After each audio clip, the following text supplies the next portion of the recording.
So one of the coolest things for me about being in Arkansas was actually doing family history. And this kind of came as a shock to me because if you back up to what I talked about before, my being called to Arkansas was a place I had never thought about ever before.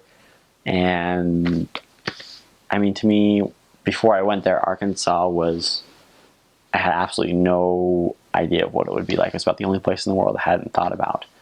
It seemed kind of bland, and I went there, and I mean, of course, I loved it. It was great.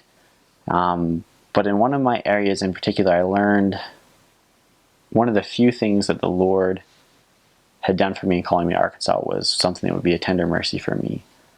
I was serving in Russellville, Arkansas, and we worked with a man that had more or less known about the church for several years. He got baptized while I was in the area just by another set of missionaries, and we still work with him a lot too. He's a wonderful, wonderful guy. That's a lot of help, and he's just a very fun guy. But he's very involved in genealogy, and that's why he first was introduced to the church.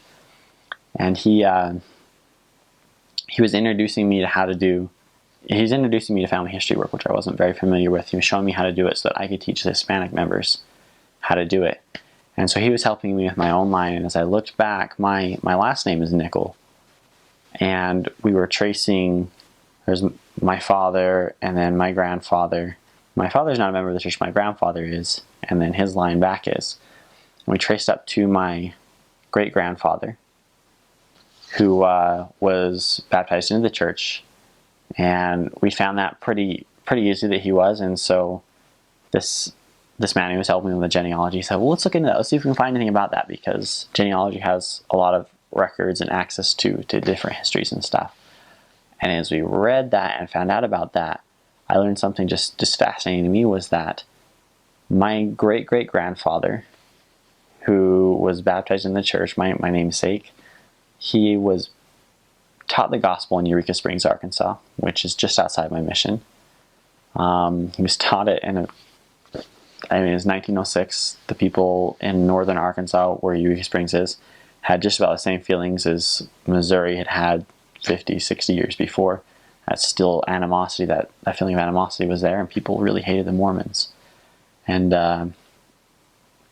we read the history of him, the missionaries finding him being taught by the missionaries. There's one story in particular where a mob gathered to kill the missionaries while they were at his house. And he said he wouldn't have that, so he stormed outside with his shotgun, and he said, you guys can have these missionaries, but the first one of you to take a step is going to lose his head. And nobody had the guts to step forward, and the mob assembled, and he realized that Eureka Springs was a bad place for him to be a Mormon. And so he moved to a little place called Barney, Arkansas, which is just outside of a bigger city, Conway, which is where it's really close to Russellville, where I was serving. I served in Conway right after Russellville, and so Barney was part of my area. He moved to Barney because there was a small branch there, and he was baptized into the church there. And soon after, he moved to Utah, where my family has been ever since. And finding this was just really special to me. It wasn't it wasn't something that I cried over. It wasn't a moment where I knew the church was true, but it was a moment for me where I felt like the Lord gave me the opportunity to give a little bit back of the blessings that had been given to me. Here I was, just kind of on the flip side for my grandpa, giving back to the people in Arkansas where he'd been given the gospel and something so valuable to our family.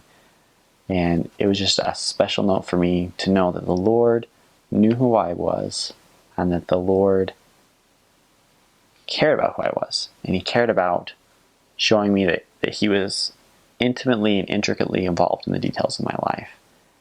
And it meant a lot to me to have that.